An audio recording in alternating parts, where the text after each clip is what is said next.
Okay, so now we'll have our final panel discussion of the day.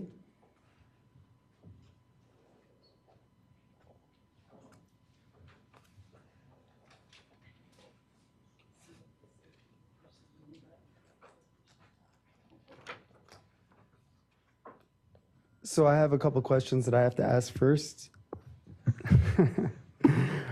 What do genome editing tools enable researchers in your field to do better than they could before, or what they could not have done before?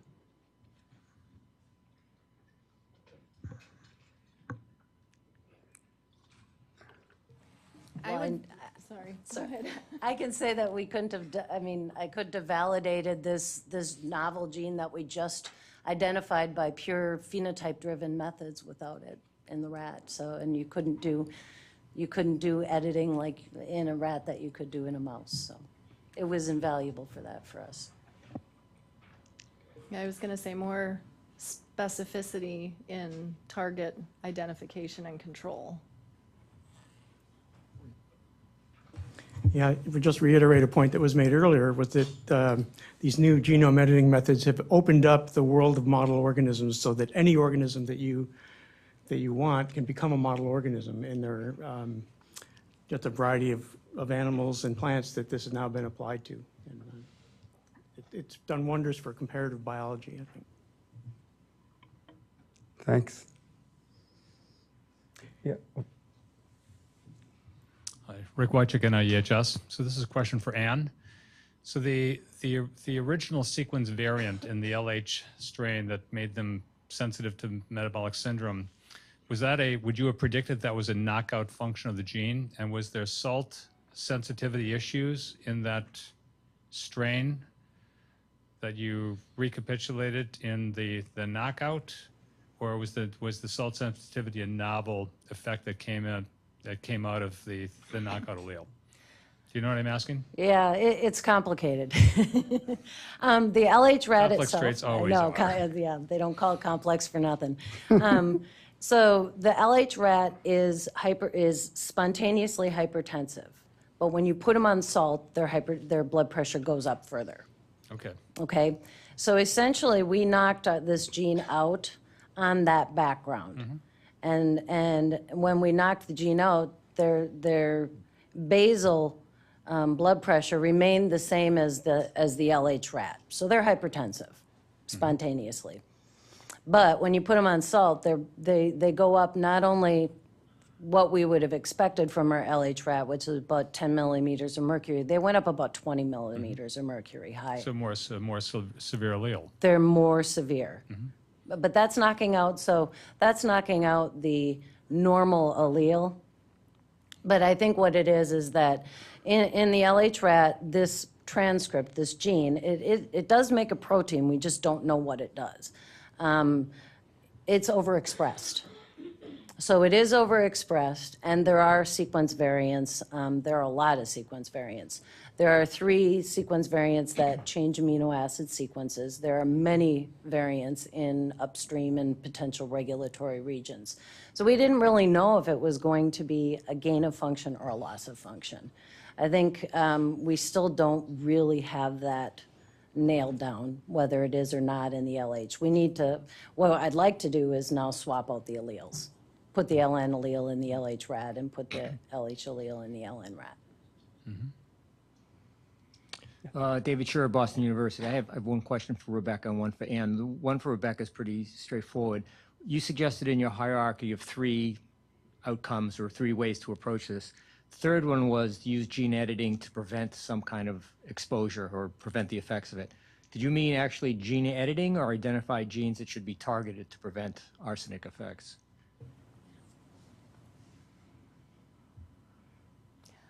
I think it could be both, actually. I think that certainly to identify the genes that play a role in arsenic-induced toxicity, that one's clear. Could we actually use gene editing to protect populations against the harms of toxic substances? Maybe, someday. Okay. And Anne, in your metabolic syndrome susceptible rats, whatever the genetic background is, Did you ever test to see the difference in the metabolic syndrome outcome between a high-fat diet, sugar diet, and a high-carbo diet? Yes. So the Lyon strains, actually, there are 3 strains. One of them was selected for high blood pressure, one was selected for normal blood pressure, one was selected for low blood pressure. But the low blood pressure, once it was inbred, is actually a normotensive rat. That animal has, again, the genomes are very similar between all 3 of these strains. So if you put all 3 of these strains on a high-fat diet, the LHs don't get any fatter. The LNs don't really gain much weight. They stay pretty lean. The LLs actually get fatter. And when you put them on a high-fat diet, they become much more glucose intolerant. So the dietary effect that we see doesn't really do it for the LH. I think they're just maximally, they're just there. It's going to be hard to make them even worse. But the LLs actually are more of a sensitized strain, if you will. Salt, the control strains, there's nothing really happens with salt. But fat, it depends on the situation.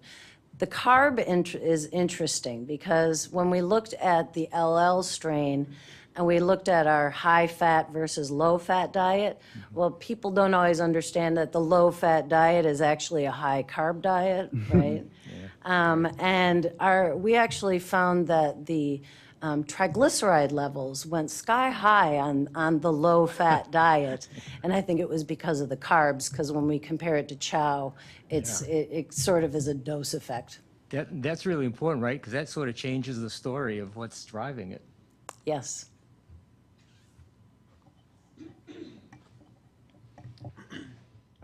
Chris Volpe from University of Florida.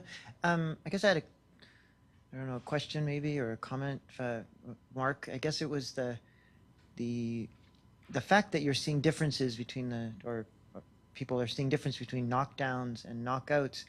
I guess sort of raised the fear of CRISPR to me and made me think about when you're doing these sort of whole genome screens, what's the implication then for interpretation of those results, and sort of made me think, maybe the sort of simplistic thing of saying that knocking something out makes something more sensitive or more resistant may be really context dependent. And so I just wondering what your thoughts were on that. And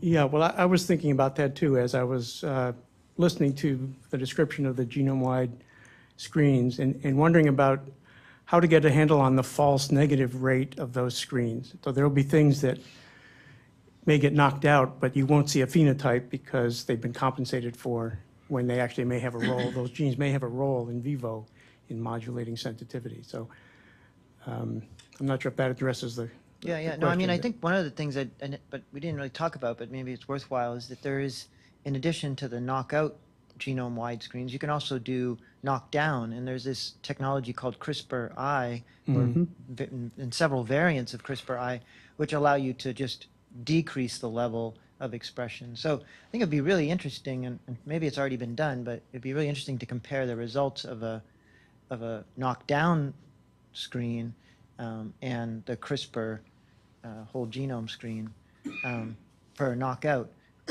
I guess in a way that has been done because they have done the SGR, they have done the RNAi comparisons with CRISPR, and they found differences. And so maybe, I wonder whether that's similar to what you had seen, is that those differences between RNAi screens and CRISPR knockout screens may be related to the phenomena that you're talking about. Yeah, it could be. And when we first saw these results, I was asking everyone I could find if they had seen differences between knockdowns and knockouts. And of course, the knockdowns, you still have some residual protein, which could be functional, but it could also be functional in a different way than the wild type levels of the protein. And so I think it's a more complicated situation than I had initially anticipated. I have a question about, since you're at the microphone, I have a question about the genome-wide screens. I mean, one of one of the things I find most exciting in terms of recent developments is the base editing capabilities that we've spoke about earlier. And of course, proteins are modular and they have multiple functions and multiple interacting partners.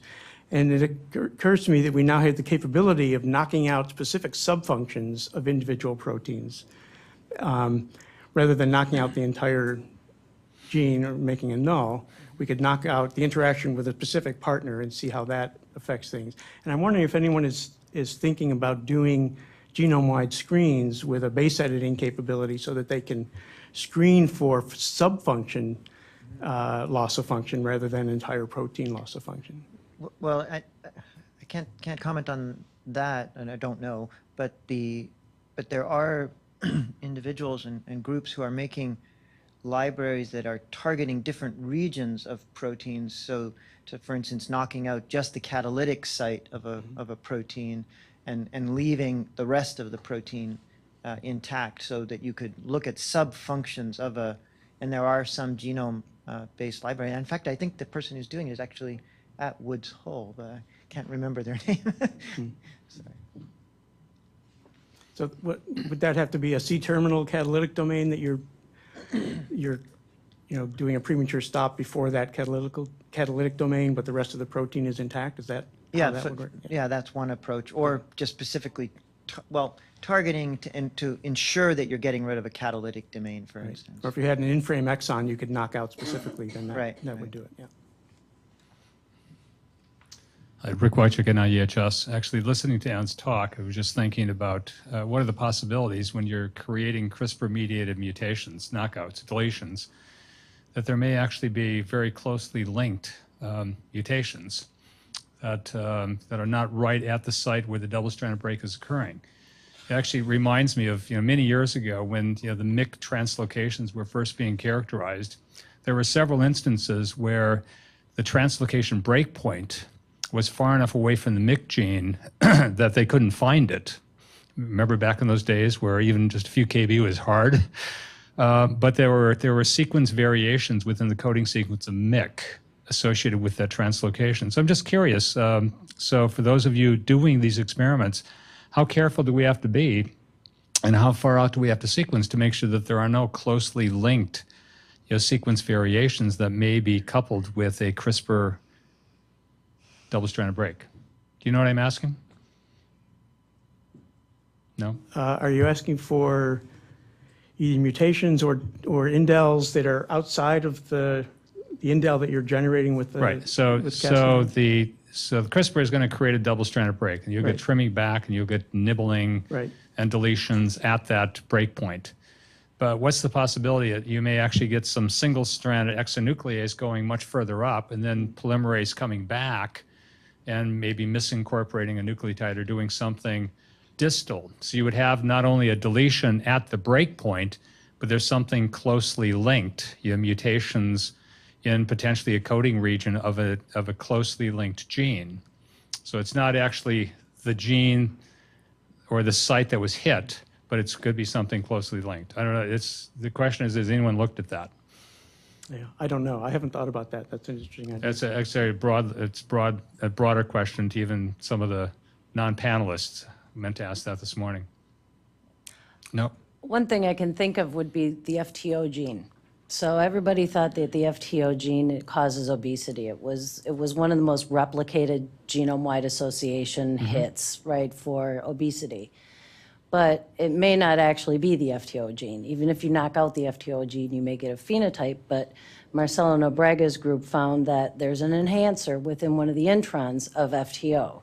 Now, if you manipulate that, it actually regulates a gene, somewhere else upstream. So maybe it's something like that, where if you were causing that could be, and there. actually there's an increasing number of cases where you have enhancers in an upstream intron of another gene.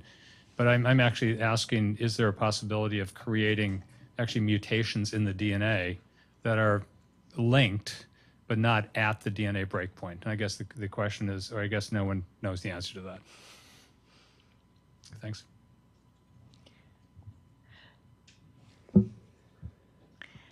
Lisa Aylward from Summit Toxicology. So speaking as a member of the committee, I think one of the things that we wanted to come back to as a committee were some of these questions that we had put out ahead of time. And one of them that I think we haven't really talked about too much today with this afternoon group is, what are the key resources or guidance that we would want to have developed in order to better incorporate the use of these tools in environmental health science. So in other words, what are the types of either data analysis tools? I think we've talked a little bit about some of these CRISPR, the screen libraries that are being developed. But what are some of the other guidance that you can think of, things that would help in either applying or interpreting the results of the types of experiments that we've talked about today in environmental health sciences? Any ideas, thoughts on that?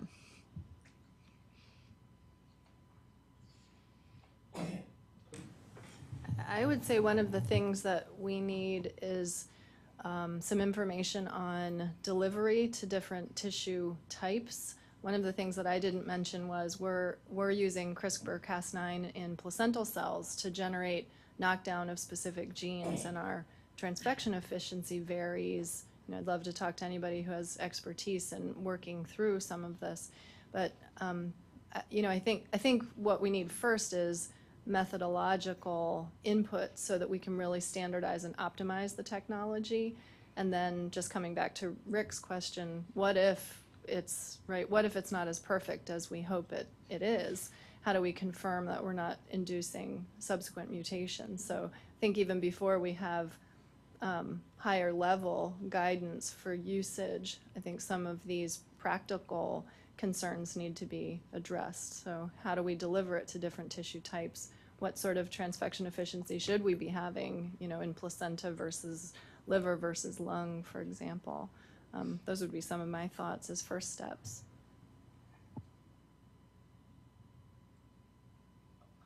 I guess we've always been on the lookout for improved guide RNA design algorithms and improved prediction of off-target effects. And then we heard about that this morning, and they're pretty good, but I think it would be helpful if they were even better.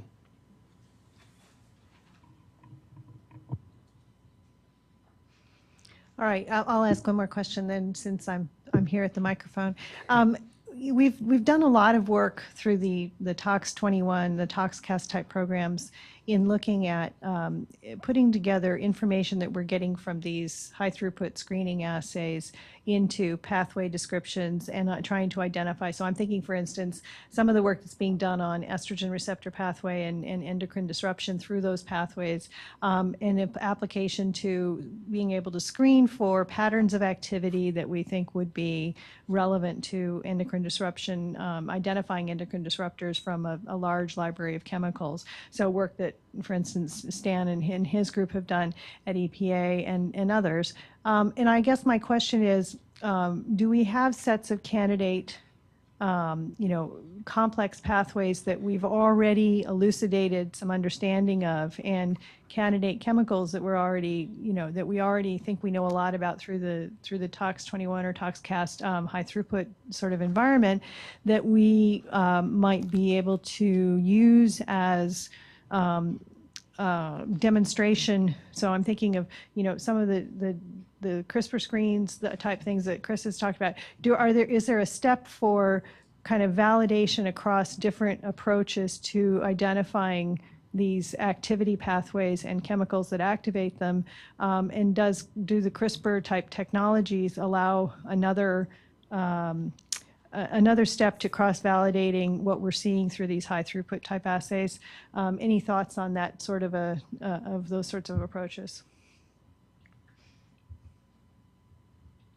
I think it's a great idea.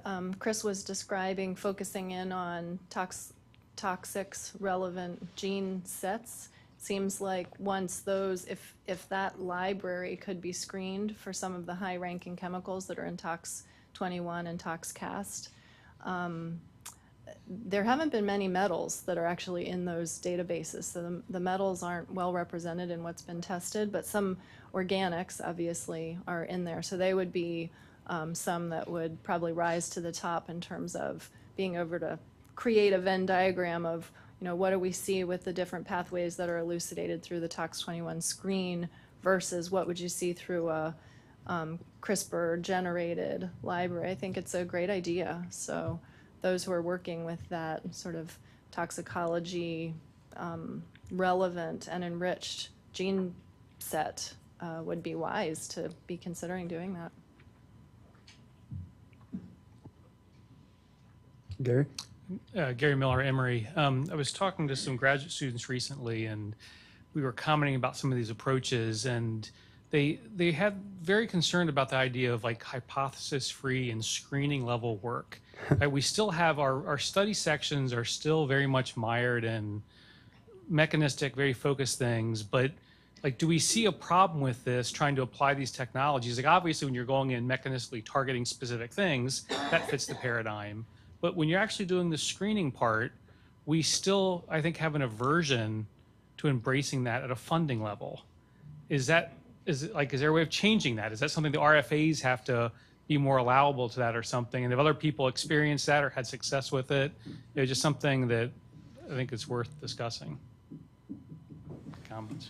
Yeah, well, that's certainly something that I've experienced. How many times about my proposal's been called a fishing expedition. I do think there needs to be, study sections tend to be pretty conservative and, as you said, focused on reductive mechanistic research. I think there is a need for them to become more open to more exploratory things that might have, sort of high risk, high payoff kinds of things like these genome-wide screens. I think RFAs is a good way to do it because then it's kind of prescribed in the RFA or program announcement that more exploratory things are acceptable. So I think that's a good solution to it. And I would say coupled with that, we need a similar change in philosophy related to environmental contaminant mixtures. If you try to write a grant that looks at multi-contaminants, you'll be dinged that it's not focused on one, but we know that we're exposed to many. So I think those two go hand in hand for novel scientific discovery. We're going to have a change in the culture and paradigm of the reviewers.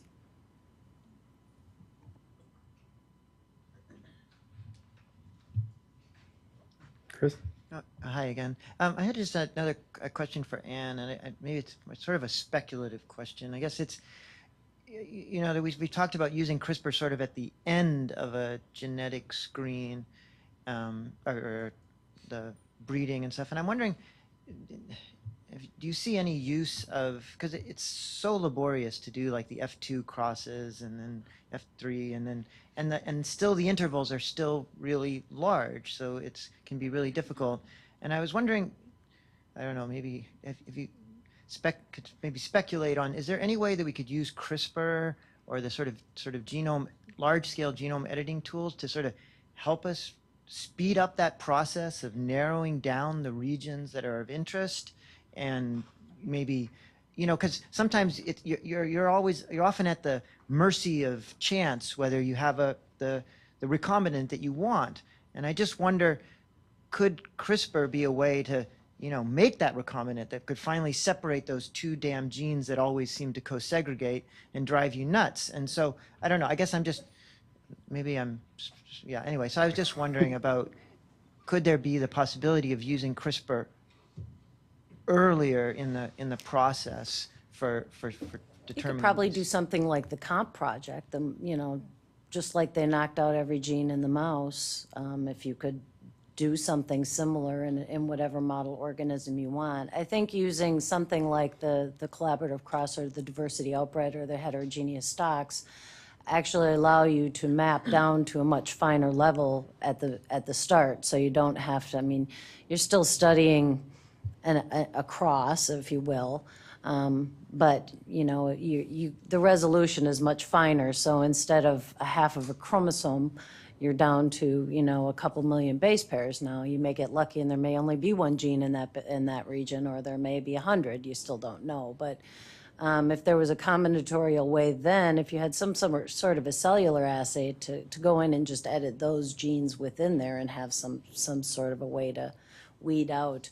But I think what you're going to find with these complex traits, a lot of times it's not just one gene in that interval. You know, you look at these QTLs, and we've done a lot of work with making congenics and things like this, and you start to dissect away pieces and your phenotype changes. So it's not just one gene, it's not just one variant, it's a compendium of that region has some sort of an effect. So you probably could use a CRISPR kind of a method, but you may actually have to do it more combinatorially. What if you knock them all out in you know, in your region of interest? If you can get a narrow enough region, that might be feasible. Can you use it to drive, you know, discovery? You could do something like the COMP project, I'm sure. It's expensive, but, and I don't know if it would, you know, using a CRISPR screen and a mouse isn't going to give you any more information than probably you got from the COMP project, but some of these other organisms, you might be able to. Actually, this is Rick Wychuk in IEHS. Could I just expand on that? I don't quite know how CRISPR could be used, other than through the ways that you've just articulated. But just one thing to keep in mind is that the diversity outcross and the CC are two very different resources. And it's the diversity outcross, and I think in the rat you've described that there is an 8-way advanced intercross underway as well, correct? Well, I talked about the heterogeneous stock, which is more similar to the diversity outbred. Right, so it's mice, basically an advanced intercross. But every yeah, generation. an 8-way, yeah. Yeah, but so just keep in mind, every generation, the longer you keep that cycling, the tighter your recombination intervals go. So that's where you got to plan years in advance. Yeah. But I think the diversity outcross now, it's been going on for probably over 10 years.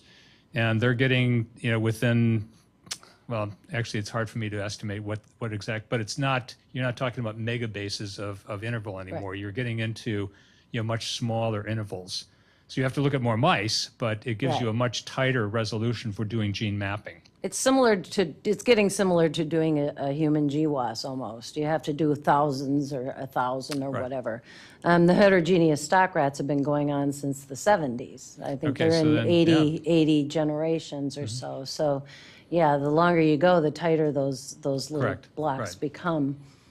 But how do you, then you're looking at an individual. I mean, the nice thing about the collaborative cross is that you're looking at a series of inbred animals that you can actually go back in and you could target one that you think is a good one to target.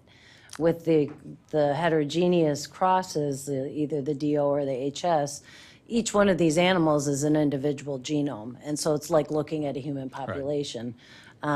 So you have to very carefully pick what do you go in, what strain do you go in to actually do the targeting in. That's still a challenge. Yeah, that's why with the collaborative cross being the recombinant inbred strains, we're generated from the same progenitor mice as the diversity outcross. So I think the model is that you do your initial screening, you know, using the diversity outcross, and then you go back, you find your allelic variants and the loci containing allelic variants, then you go back to the collaborative cross. You can actually make F1s between CC lines, and then you can approximate what the allelic assortment of QTLs in these F1s in the CC lines. So it's a very useful and a complementary resource. But it's very important to understand the difference between the two. Can I ask one last question that we should get through is, could you each comment on the precision, accuracy, easiness of use? Like it takes one undergraduate to do this, things like that, so that we can get it on the record?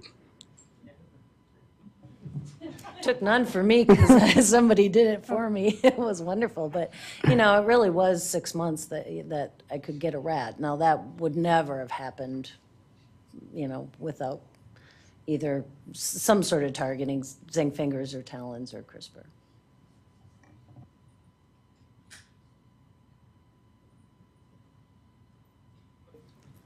For our work with the chemical inhibitors, which is sort of a model system, I mean, each of those stories took probably one graduate student each, a year or two.